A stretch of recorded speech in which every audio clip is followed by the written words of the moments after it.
3 laps to go. Any one of these cars can win it. Earnhardt, Mayfield, Wallace, Schrader, Bobby Labonte in prime position. Jimmy Spencer coming up on the inside. There's Labonte trying to go on the outside of Rusty Wallace off of turn 2. Can he make that pass? And also, Ned, he split Rusty from his teammate Mayfield. And Jeff Gordon's dropping back. That looks like a problem on Gordon's car. He's completely out of contention here. Into turn 3, where Leroy Yarborough beat Charlie Glotzbeck on the last lap in 1969. Look at Bobby Labonte coming up on the outside by himself. He got a little help from Jimmy Spencer. Oh, Jimmy Spencer. Spencer bounces off the wall, keeps on trucking. 2 laps to go. Big time hit by Spencer, but I told you Bobby Labonte was moving just a little while ago. What a muscle move on the outside. Fastest qualifier here for the 500, showing his muscle now. 3 makes in the 500, Chevy, Pontiac, Ford. That's how they run. But Earnhardt has a benefit. There's a slow car up ahead. And there's trouble coming off of turn 2. Some cars get strangled. It might be this. Whoever gets back to the start-finish line, they'll get the white and the yellow together. Lake Speed and John Andretti tangle as the leaders head for turn number 3. Andretti and Spencer got together. This could be the Daytona 500. Bobby Labonte goes to the outside. Labonte up high. Earnhardt uses the lap car of Rick Mast as a pick. 20 years of trying, 20 years of frustration. Dale Earnhardt will come to the caution flag to win the Daytona 500. Finally, the most anticipated moment in racing. If John Elway can win the Super Bowl, Dale Earnhardt said he could win the Daytona 500. And if he comes around under caution to complete this final lap, the taste of long-awaited victory.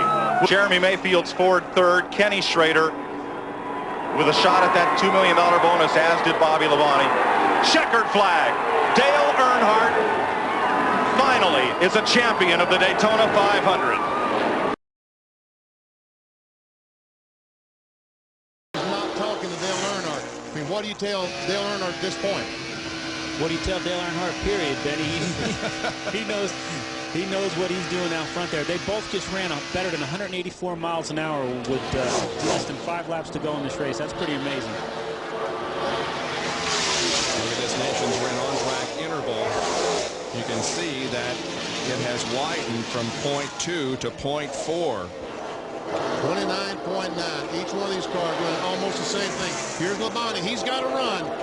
This is his last chance. This is his last gasp effort. They're coming down for the white flag. 1 more lap to go. Labonte has the good run here in the quad oval. He took a look to the inside. Couldn't make the move.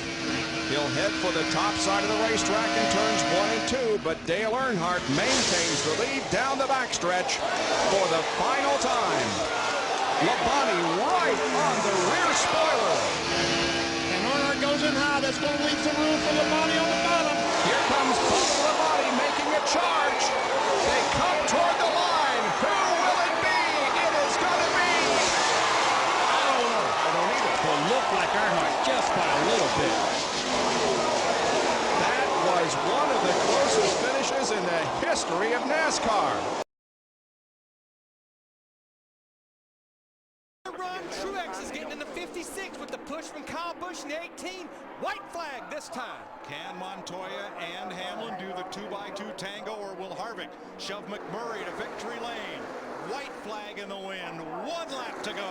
ECR engines at the front of the field working together and looking good. The big question, both those guys, they have to be on fumes as far as fuel, the 1 and the 29. I don't like that. There's a little bit nervous getting a big lead out here. You got to be careful, but with these guys 2x2 behind them, it might work. Staying to the inside, the 2 leaders have no drafting help, but they are scooting away from the pack. 3 corners to go. Now Harvick, he'll keep pushing him, and he'll get over here to the tri-oval, try to make the slingshot on him. As soon as he knows that he doesn't have to worry about that 3rd place car of Montoya, he probably will try to make the move, although I don't know if it'll do him any good or not. Last chance through the trial. Here he comes! Here he comes! Here they come! Harvick! It's Harvick! He got him! He timed it perfect! He got him!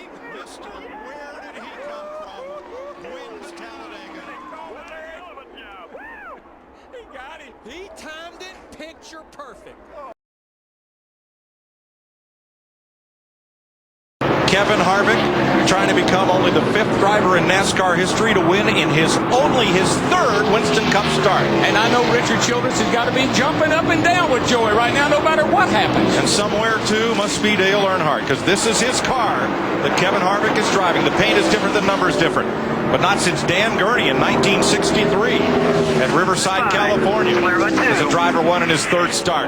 Jeff Gordon's going to give it all he's got this turn. This time he's going to try to go down bottom. He's going to try to get down under him. Gets a good run there in the middle of 3 and 4. They'll be coming for the white flag right here. 1 lap to go.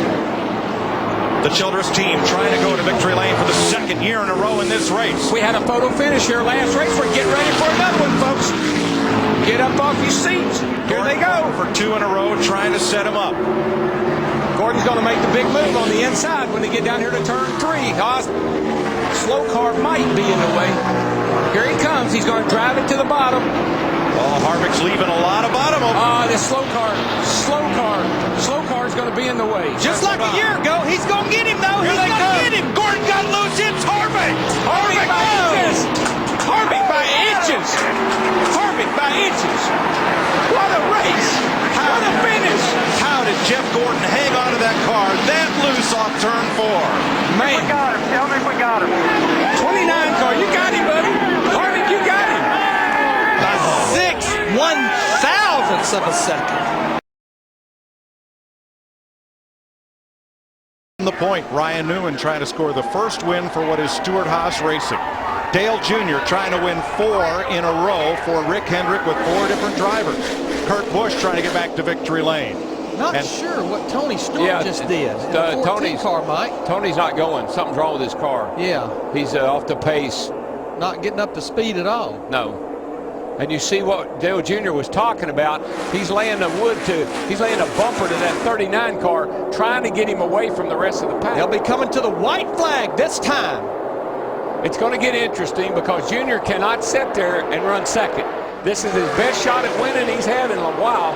He's not going to run 2nd in this race, I can tell you. And is Edwards going to get to the front, or are they going to stall out before they get to Junior? They got that run, baby. And what's interesting, that's a Hendrick car running 2nd. That's a Hendrick-related car leading the race. And that's a Hendrick-related car pushing Carl Edwards' white flag this time. Yeah, Carl Edwards from the back all day to the lead with 1 to go. 3 Chevys and 1 Ford. If that 09 can stay hooked to the back of that 99, it's going to be hard to get them. It's going to be close right here at the line. Can Keselowski try to win it? I don't know. I don't think he can step out until he waits till the last second and picks up. He goes to the outside. Is Edwards going? Oh, no! He turns him. No! Oh, and that destroyed the front end of Newman's car. No! Edwards will not make it to the flag. Oh, Brad Keselowski won this race. What happened here is the 09 looked to the outside. Carl went up a little bit to block him, and 09 went right back to the bottom and clipped him. You know, the move looked a lot like the one that Brian Vickers put on Jimmy Johnson when Vickers won. Wow. But what a hit.